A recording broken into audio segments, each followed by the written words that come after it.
What's going on, guys? Welcome back to United View. Hope everyone is doing well, having a good Thursday. Got a couple of interesting things to talk about this evening, DJ. We've got Paul Pogba to get into. Edison Cavani's back in training. I want to talk about the Marcus Rashford stuff yesterday because it's been bubbling in me. Since yesterday, it's been bubbling in me. So I really want to talk about that. So we've got plenty to talk about this evening. Be sure to smash a like on the like button, guys, and be sure to subscribe bottom right-hand corner as well, as we're on the run to 100k. I nearly miscounted then. It's been a long day, guys. Super chat from Red Baron straight away. Infuriating for a long time now. Why is it when I fail my job, I'm likely to get sacked and any other 9-to-5 worker? But when richer people, Glazers, fail, they reward themselves with millions. Red Baron coming in hot this evening, guys. Hot. Not even a warm-up. Not even a warm-up. I like it. You know, we've literally, the round has started, ding, ding, ding. He's just bang, uppercut straight away. I like it. It's woke me up. It's energized me. I'm feeling this now, DJ. I'm feeling this. Let's start off talking about Paul Pogba. So there was a report that came out today from Samuel Lucas of the Manchester Evening News. And it's one of those reports. It's one of those stories, it must be said, where it's like, we don't really have any news. So we're going to say what we said earlier this year, but sort of dress it up a little bit. We put a bit of window dressing on this situation. So this is what he said. Man United are planning for Paul Pogba to leave in the summer. They have not broached the topic of discussing a new contract with Pogba or his representatives and are already planning to recruit a midfielder in the summer. He continues. Pogba and Ralf Rangnick held productive discussions prior to his return against Middlesbrough, and the France international is believed to be more upbeat at Manchester United. Sources close to Pogba say there is still no inclination for him to commit to Manchester United at the 11th hour, and his situation remains unchanged. So again, that last bit there is crucial. His situation remains unchanged, i.e., what the story has been the entire season is still exactly the same. I suppose the little spin on it now is that Manchester United are aware, you're probably not going to stay. We should be looking at alternatives. We should be looking at replacement options. And that's what we're doing right now. So, I mean, how do you feel about that? Is it just still a case of, wow, there's not really that much news, but, you know, got to talk about it. Paul Pogba. Yeah, I know. I think it's just to create little media spin headlines. When you mention people like Paul Pogba, you're going to get more clicks online, aren't you? But for me, it's definitely stuff we already knew.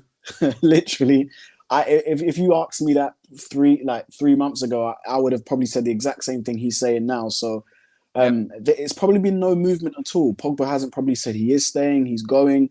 It's looking like he's going because he hasn't committed anything. And I know there's been a deal on the table since Ollie was there, from what I hear. So if he hasn't signed it then, he hasn't signed it now. And especially we're sort of in a dogfight for fourth. You know, we have Champions League, but doubt that.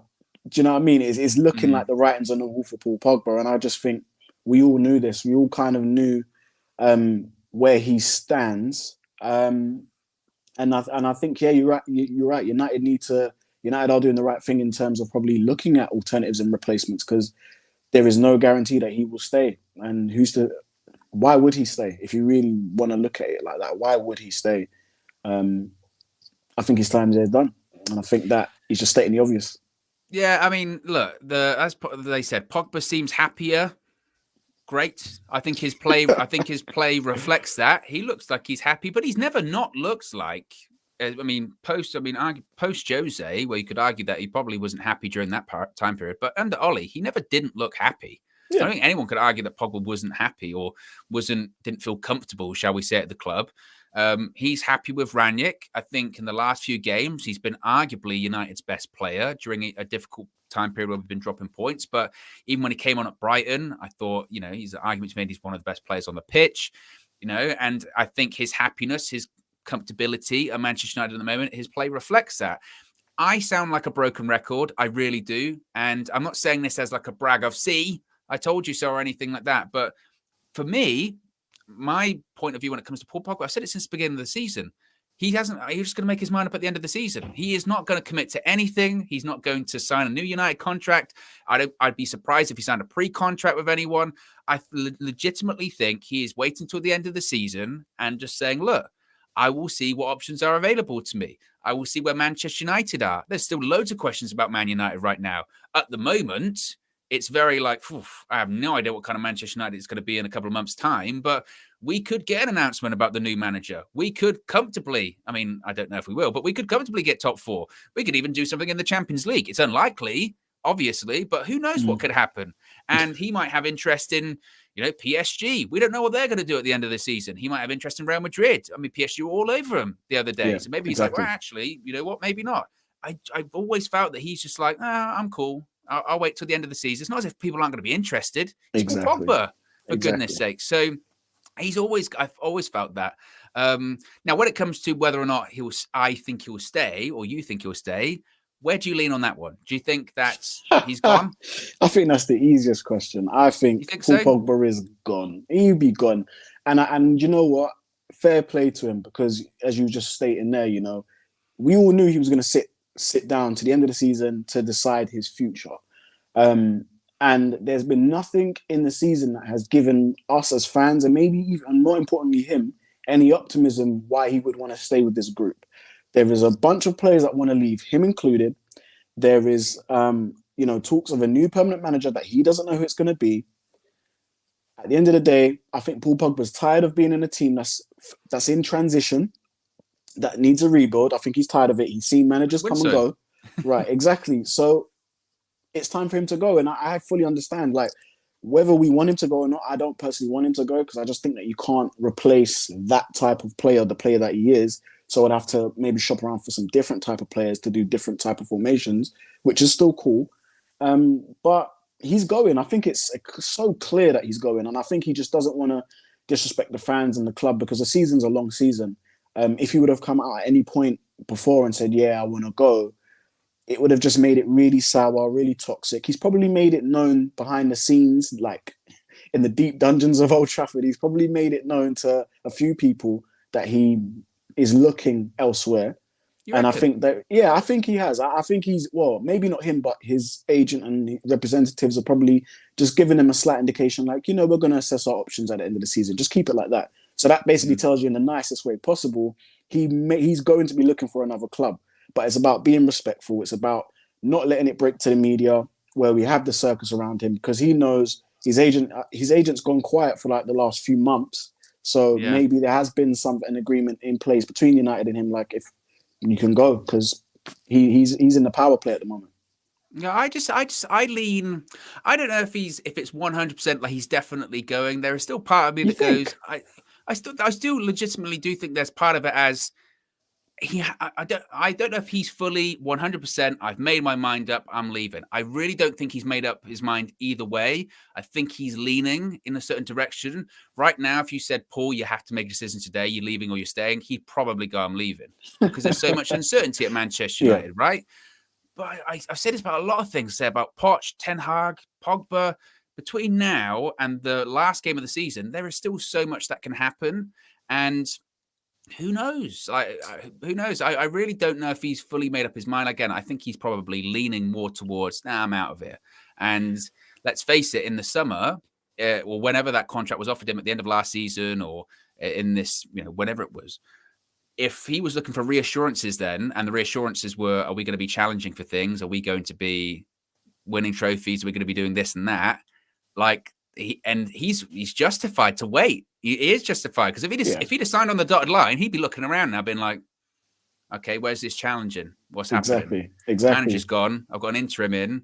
Players are going as well. Players aren't being, their contracts are up as well. What's going on? There's a new chief executive. All these reassurances would be once again down the drain. So I think he's justified. Yeah, definitely. I think he's always been justified in that, and I think the only way, for me personally, that Paul Pogba stays at Manchester United is if we do the unthinkable. I'm not going to say it. We know what I'm talking about. We do the unthinkable, right? We win a certain trophy, and a new manager gets appointed very quickly, and comes in before the end of the season, or gets announced just before the end of the season. And then that manager behind the scenes can reach out to him and say, look, you are either a part of my plans, please stay, or you're not a part of my plans.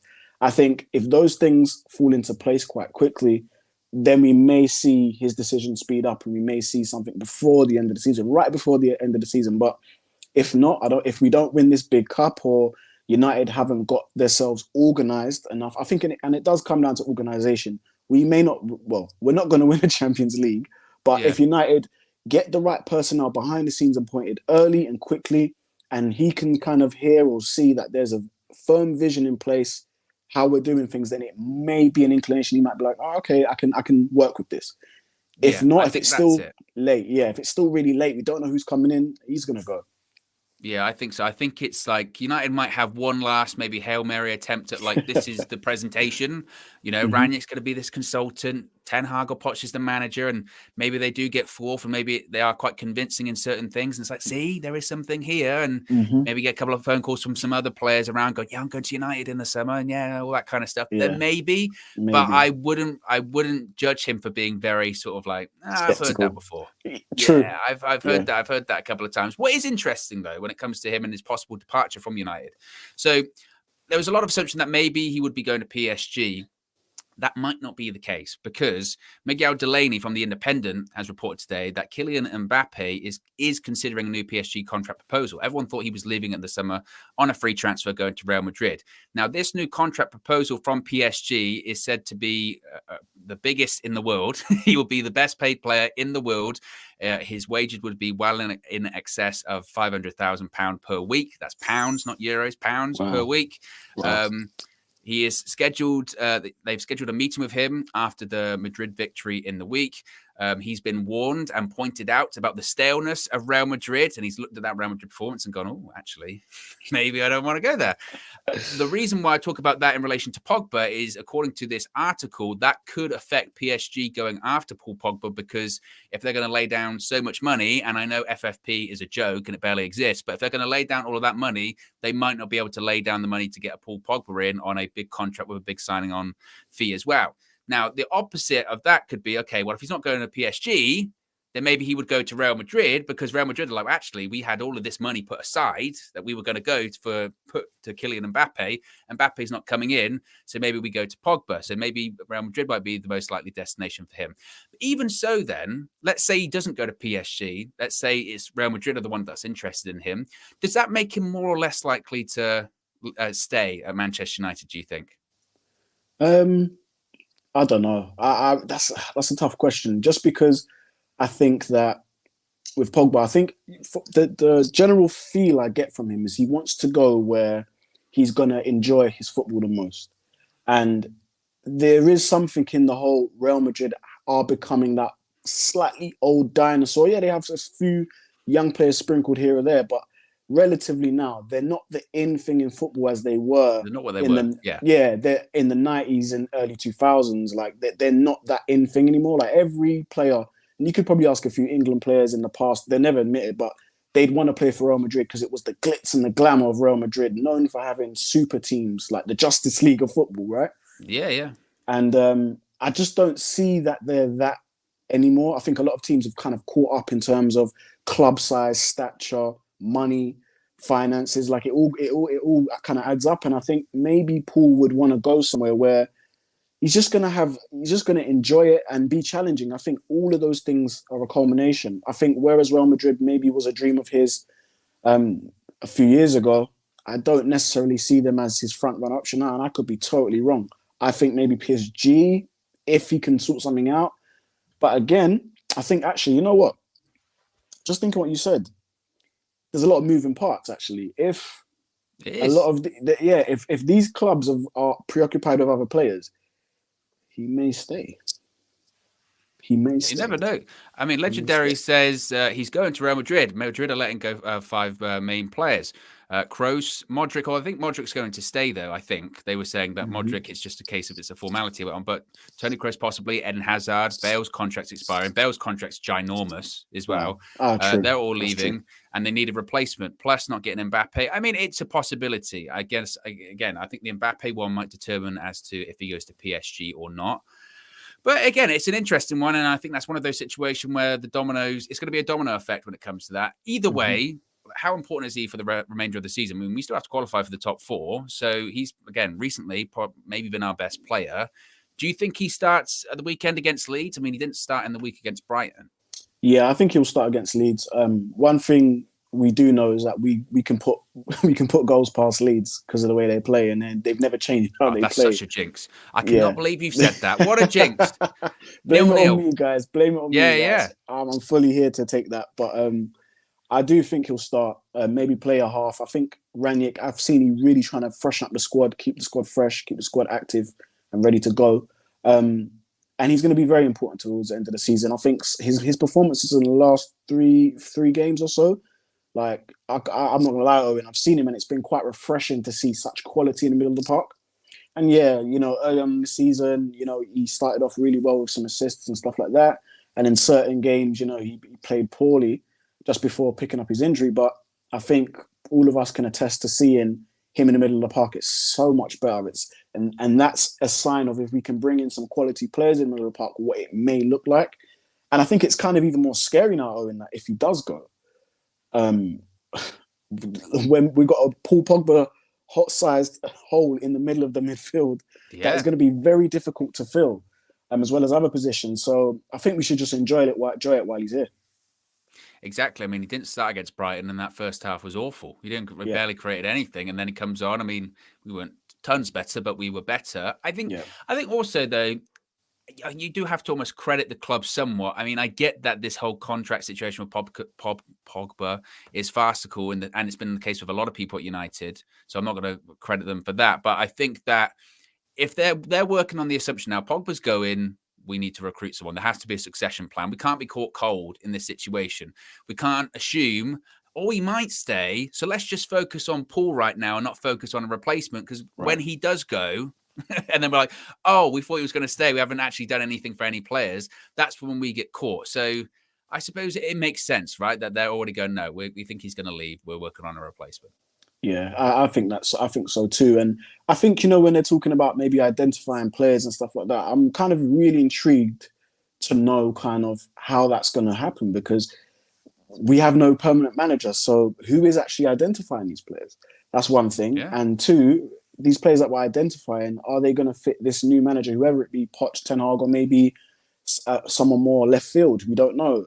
Is it going to be able to suit their plans? Because I think that's where we've stumbled in the past, is we think, marquee signings are the perfect fit, but actually no. So I guess we're going to have to wait and see. All I do know is it's going to be an extremely busy summer for us. Well, it should be. And I think we need to see the board and the Glazers really show out this summer. Forget all the negativity. Actually, no, don't forget the negativity from before, but they actually do need to do something, because a team without Paul Pogba, a team without possibly Anthony Martial, Donny van de Beek, Edison Cavani, all of these players, Greenwood's gone for now, probably for good. We don't know, but a lot of players are not going to be there. So I want to see what this board is going to do. And Pogba's decision may be heavily reliant on that as well. Ruza says you can't replace players like Pogba, which I guess is a valid point also. Yeah. Walid says we should replace him with two players, Neves and Tielemans. I mean, realistically, you're looking at that midfield. If Pogba goes, you're looking at, by all accounts, United are going to get, or at least we hope so, but they're going to get a defensive midfielder. They have to replace Pogba. Pogba's not a defensive midfielder, so that's a second midfielder. That's like we're looking at 8. getting a striker. Yeah. We're looking at getting a striker as well, because we're replacing Cavani. Yeah. Plus, then the positions that are troubling positions, possibly a fullback. We need a winger. We need another winger. We need a winger. We're certainly on the right-hand side, right? So it's a really busy summer, and it's not one of those summers where it's like, okay, get a marquee sign and the rest we can get young ones that can maybe develop into something. It's like, no, we need something now. Yeah, we need something now. I'd like to, and I know this may be for another show, guys, but I think, the Neves, Tielemans, I'd take that. If Pogba goes, I'll take those two in there in the midfield. Yeah. Brings in quality. And yeah, I think I was saying on Twitter, I was like, Jadon Sancho is actually the best left winger at the club at the moment. But he was brought to play on the right wing, so we need to buy another right winger. Yeah, exactly. So, and that again, and I know this kind of all ties in, but it is football, and that's what happens. That may then lead into the choice of manager they bring in.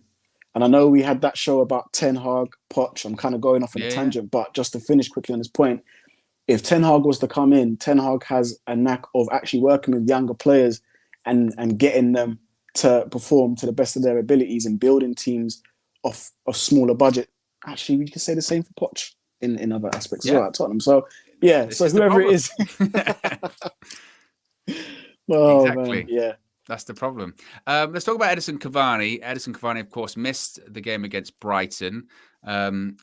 Been having his injury issues recently. Ranić spoke about it as like, yeah, I wanted him to play some of these games, and then I was just told he couldn't play, even though he'd just done training. He's back in training after recovering from a groin problem. Now, it's not the only story when it comes to Cavani today.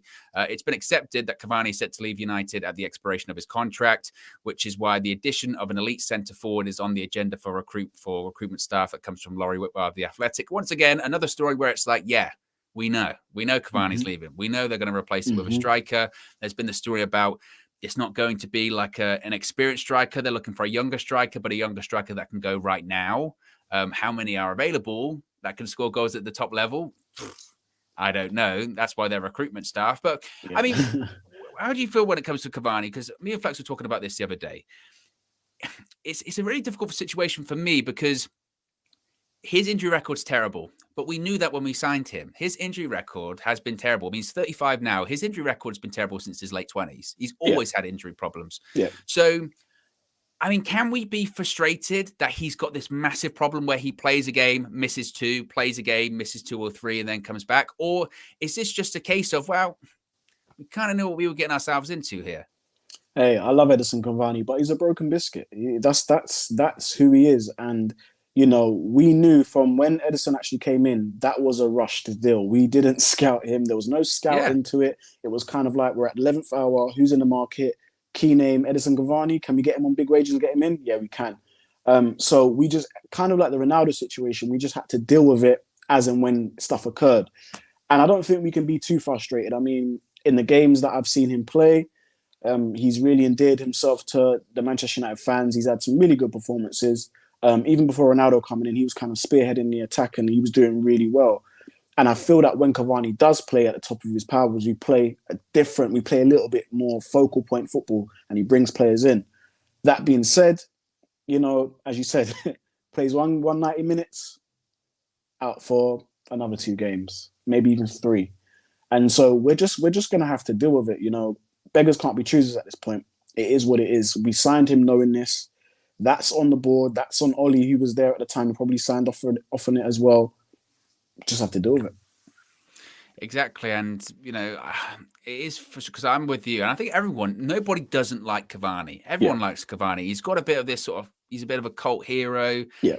When he does play, he doesn't leave anything, you know, he leaves it all on the pitch. He tries really hard. He's passionate and he's dedicated.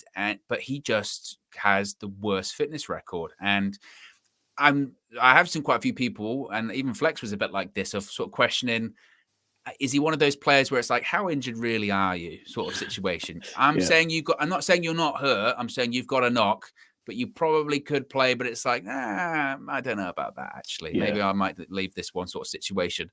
And it is frustrating, but it's also like, okay, if we're working with the assumption that Cavani's going to miss, say, between now and the end of the season, at least half the games, he probably will, right? Yeah. If we're working with that assumption, we're basically saying our only striker is Cristiano Ronaldo. That's all we've got. Yeah. And that's the... do you know what the thing is, though? I remember, I think Fergie said this about, was it Owen Hargreaves? I'm not sure. I think it's a similar thing. Like and Fergie ended up saying, I think Owen Hargreaves said it. He said that Fergie told him that, yeah, you're injured, but it's mental. It's a mental thing. I think you can play, but it's a mental thing. And who knows that this is the same case with Cavani. However, when I do see him play when I have seen him in the past play international football, he looks fiery and ready for it. He's the type of player. What people say. A lot of people say, don't miss many Uruguay games. Yeah, exactly, right? So maybe there is something in it. Maybe senior player, he's pulling rank a bit with the manager. You can tell Ralph's just a bit like, okay, whatever kind of thing. I don't know what's going on there. Again, we just have all these niggling little issues that don't catch a lot of media attention. So the Cavani issue, there was a Ronaldo issue. There's clearly something going on with the squad, or is there? Again, we can all play Columbo with that.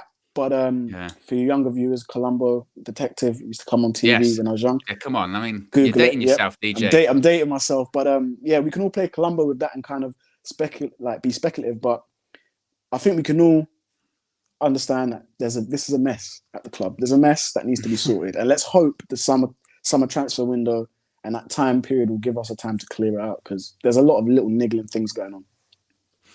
Super chat from Red Baron says, how many rebuilds do we have to do until we realize the landlord is making us fail?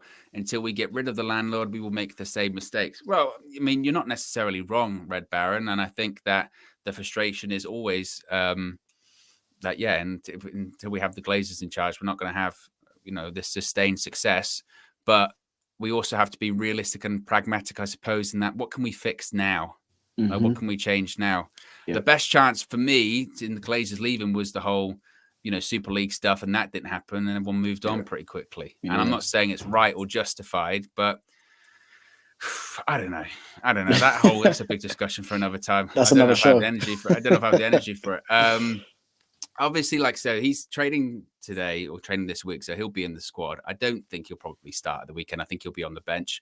Yeah. But again, like I don't think there's any question as to say that his heart's not in it or anything like that, right? Yeah. I don't think he.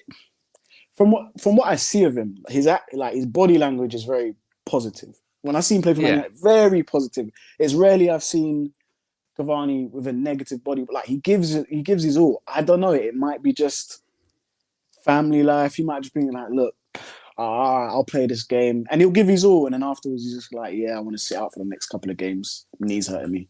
I don't know. I think maybe he just a lack of care in terms of because I'm Edison Cavani and I'm going at the end of the season anyway, so he's probably just pulling rank a little bit. But who knows? Who truly knows?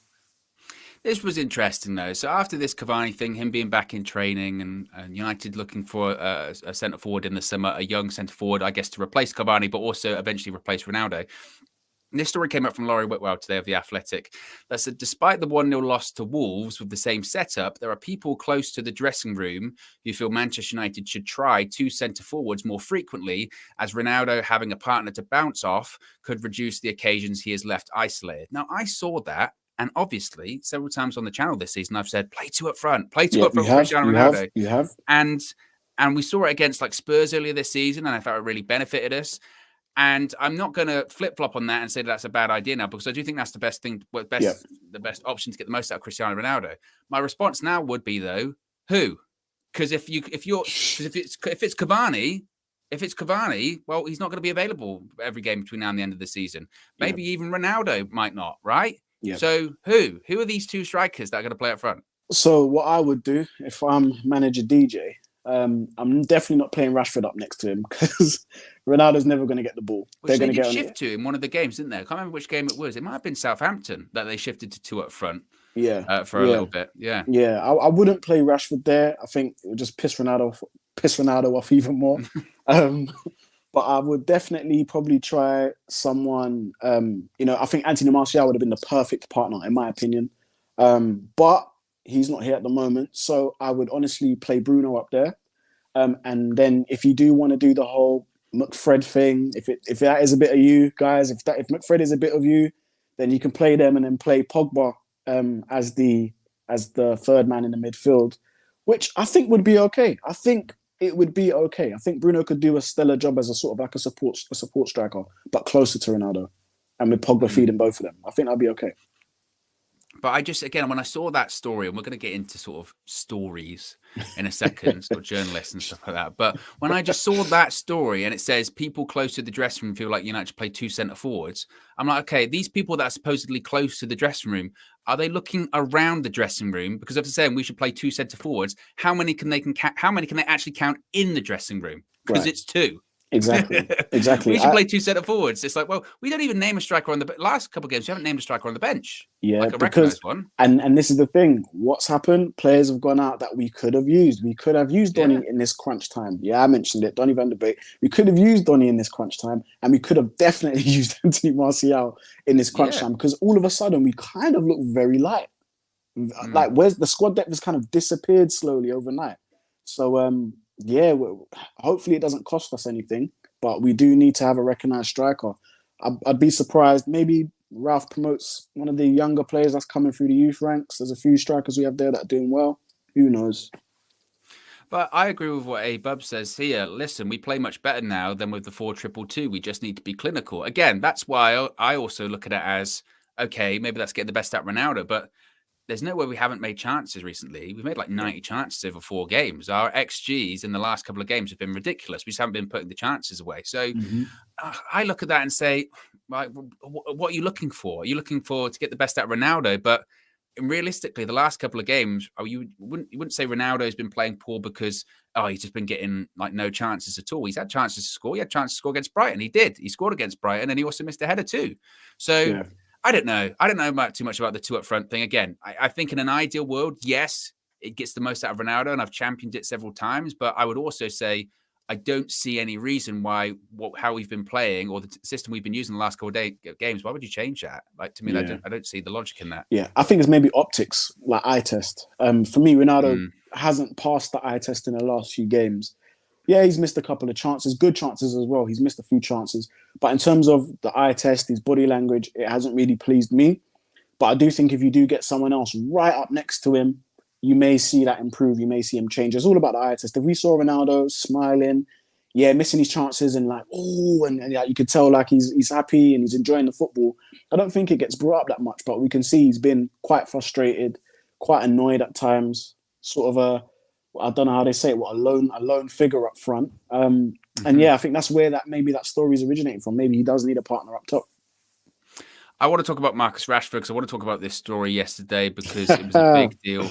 Yes. Because, so if you're not familiar, it was all over Twitter yesterday. Christian Falk, who is a German-based journalist, tweeted out yesterday. This is the tweet. I've got it in front of me. It said, quote, "True, the English players like Harry Maguire, Marcus Rashford and co. are irritated that Ronaldo wants to lead the dressing room with his own clique. There is a risk of a split in the team." Now, Marcus Rashford, that was all over social media.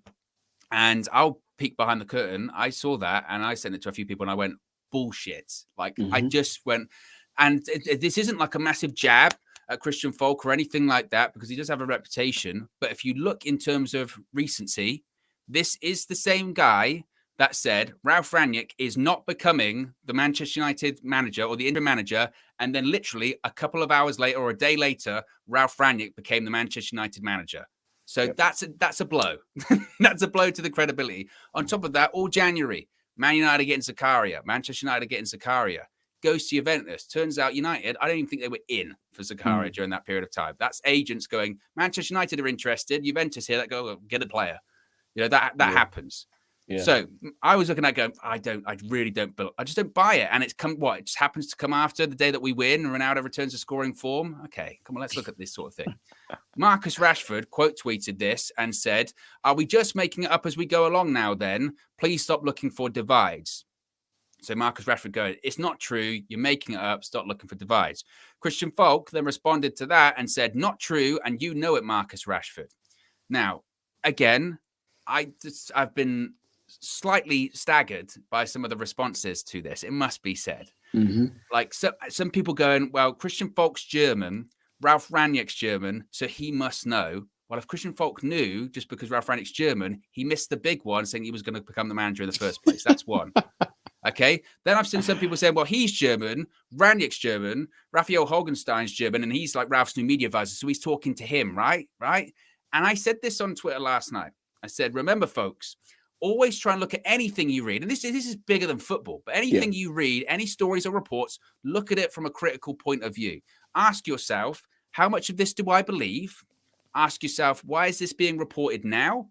Do I trust this source of information? Do I need to investigate this further myself? Ask yourself all of these questions, and then you might come up with an answer that you necessarily believe, right? And I'm not saying, because when I said this, I saw some people saying, what? So you're saying that the players tell the truth all the time? Marcus Rashford is telling the truth all the time. I never said that. I'm not saying that Christian Falk tells the truth all the time either. Nobody is ever right all of the time. Nobody is always telling the truth all the time. I'm saying that players aren't necessarily always telling the truth, but also journalists either. What are your sources? I would say to the journalists. What are your sources? Not that he's going to tell us, but I'd say, okay, what are your sources? Are they someone actually inside of the dressing room, or are they the guy that cuts the hair of someone inside the dressing room? Or is it a friend of a friend of a friend of a friend? Is it confirmation bias? Because I saw some people on Twitter as well going, yes, I knew this was the case. I knew they didn't like Ronaldo. This. Confirmation bias is already forming an opinion in your head and seeking out information that confirms that theory for you. Yeah, exactly. So I just see stuff like that and I just say, just think. Just have a think. I mean, what did you make of it yesterday? That's my rant over. I actually enjoyed that rant. That was quite good. I liked it. You broke it down on many levels, so it was more of an organized rant. I like that. Point, evidence, explain. There you go. There you go. For the younger viewers in education, that's what you're supposed to do.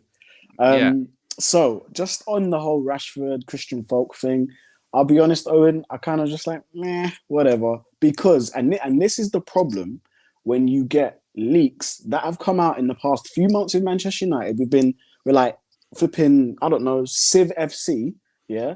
We're literally just leaking information. What I think's happened is this. I think that prior stuff that's come out, there has been elements of truth in it. And I think now what journalists are doing is they're digging any little negative crumb of information they can get from the kit man or the person that cuts the lawn at Old Trafford or from the lady that works in the ticket office. I saw Rashford leave. I saw Rashford and Ronaldo having a heated argument, or I saw Rashford and Ronaldo having a disagreement. If that even leaks to any form of journal, they're now going to jump on the bandwagon. Why? Because we've left ourselves exposed to this type of stuff, because it's been happening all season. And some of the stuff that's come out was maybe a little accurate on some of the stories, not all of them. Yeah, absolutely. And that's what happens. So the journos are just, taking the mick. They're literally jumping on a bandwagon. It's more clicks, it's more retweets and all that stuff for them. Do I believe the story? I believe that there might be an origin in the story, but I don't think it's exactly what he's saying. It could be anything. Football. If you've ever played football, on your team, you may be arguing with someone, why didn't you pass the ball? Like, I could have scored. And that conversation could be taken so out of context. So again, don't believe everything that's been written, but you should try and research for yourselves. And I think these players are quite transparent sometimes on the pitch. You can see it sometimes. And from what I've seen with Ronaldo, apart from the occasional sulking with his own performance more time, like he's very critical of himself, I don't really see anything in it. I just, like I said, I think it's important to keep a critical mind. That's always what I'll say. Always important to keep a critical mind. And you're right. And it's important to assess that out, because again, when you say, I don't believe that story, some people will say, well, so you believe the players, you believe that none of these leaks are true. And it's like, no, I never said that. I'm with you. Some of the stuff that's probably come out this year or over the course of the last couple of years, it probably is absolutely spot on.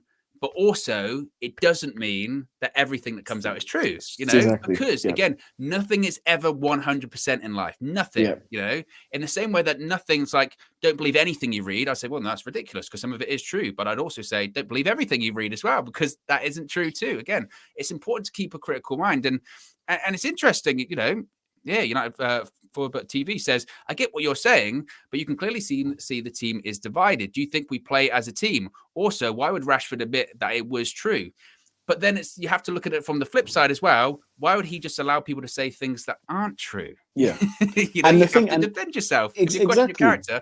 And also, again, if you're talking about a divided team, are they playing as a team? At parts, no. But that doesn't necessarily mean what Christian Falk was saying, that they dislike Cristiano Ronaldo and he wants to lead the dressing room with his own clique. That's completely different to maybe not playing as a well-functioning side. And if you're saying, and again, if you're Marcus Rashford and he feels like that's not true, that's slanderous on my name, come out and defend yourself. Don't just take it.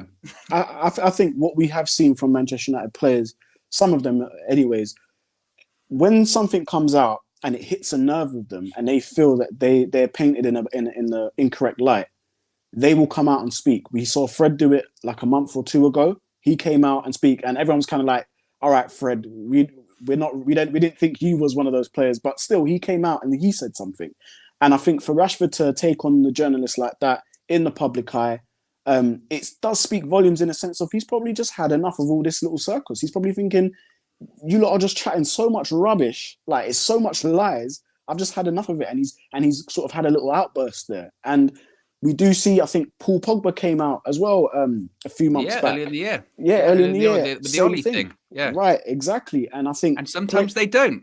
Exactly. That's talent. Exactly. So when players don't come out and they not say anything, I'm like, it speaks volumes. But if they do come out and say, actually, no, that's incorrect, that's not how it went, I do lean towards believing them because they've come out to challenge the accusation. If they could be quiet, they don't have to let us know anything, to be fair. They don't have to. So yeah. Nate H says the Rashi Maguire PR teams is what Gary Neville was on about. Well, again, Nate, I appreciate the contribution, but I disagree. I mean, Gary Neville was saying that people are coming out and leaking things about being unhappy with training and all that kind of stuff, and him saying we know who they are. But that doesn't, again, look at things from a critical point of view. That doesn't mean every leak is true, though, because journalists, again, can look at that and go, well, if they're believing everything's a leak, I can do whatever I want because I can just, but again, that's my opinion. Everyone's got their opinion on it. Abub says we see a divide because we aren't performing. If we were performing, it wouldn't have been talked about. It would be perceived as passion and desire. I think just, again, I disagree with that.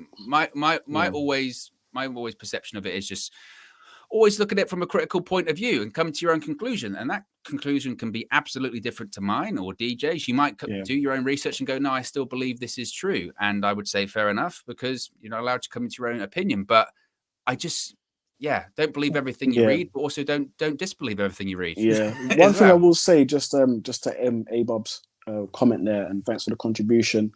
And, we always look at everyone's views and everyone's views are valid here. I will say, though, that Abob said that we haven't been performing, and that is partly correct. But if you really do look through the games, it has come down to us just not being clinical. Now, if those goals had went in, would that have changed your mind that the team is together? Because it's literally come down to a few, like not even a few, missing, what do you say, 90 chances?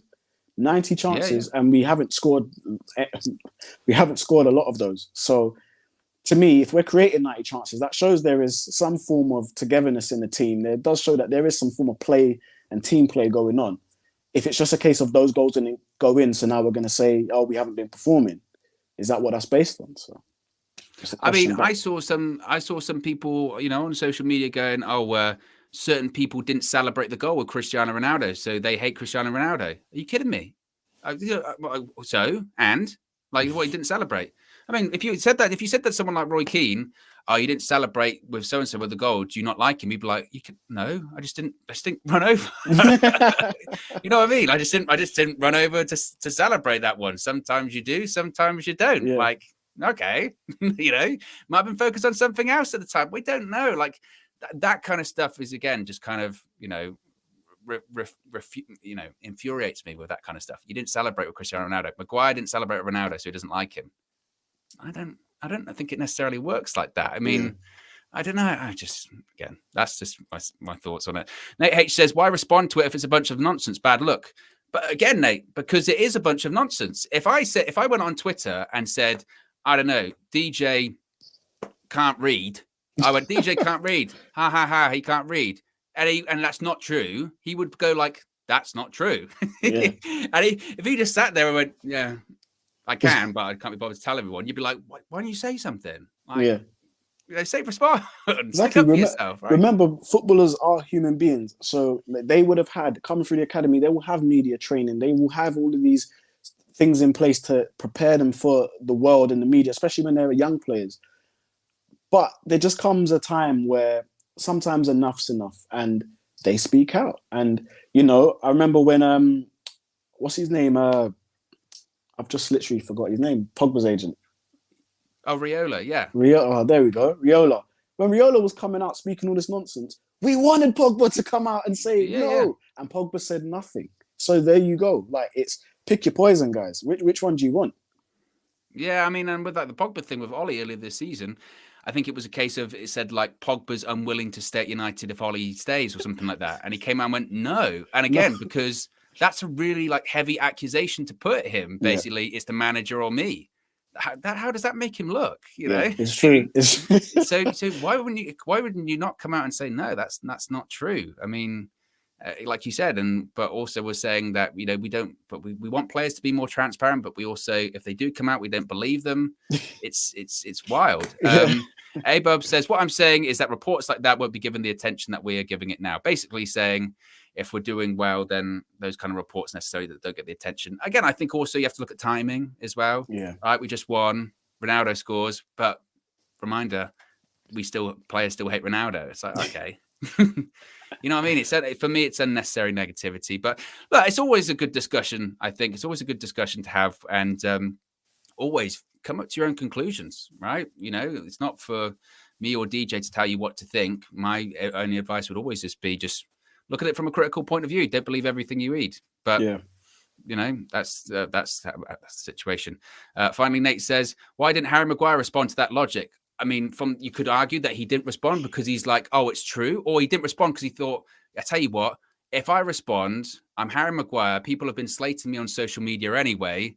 You know what? I might as well just, I might as well just leave it. Marcus Rashford does have at least, public opinion possibly on his side somewhat, right? Whereas Harry Maguire, last time Harry Maguire did an interview and he's denied silences his critics, he got absolutely slated, right? Every time Harry Maguire does an interview, he gets slated. So he might just thought, you know what? Believe what you want. We won. I'll take it. We haven't been doing that recently. You know what I mean?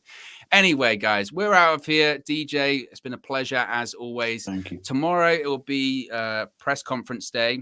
So obviously big game at the weekend, right? Big derby against Leeds at Ellen Road. A packed Ellen Road for the first time in a long time too. So really excited for that one. Be interesting to see what Ralph says. Be interesting to see if Ralph gets asked about his fellow countryman and journalist and Christian Falk. What has he said? It'll be interesting to see his response about that. So we'll be live tomorrow talking about all of that. And I don't know when a match preview will happen. Probably Saturday, considering the match is on Sunday. But again, we'll figure that all out. The best thing to do is subscribe. Bottom right-hand corner. You'll be notified every time a video goes up and we go live. Anyway, we're out of here, guys.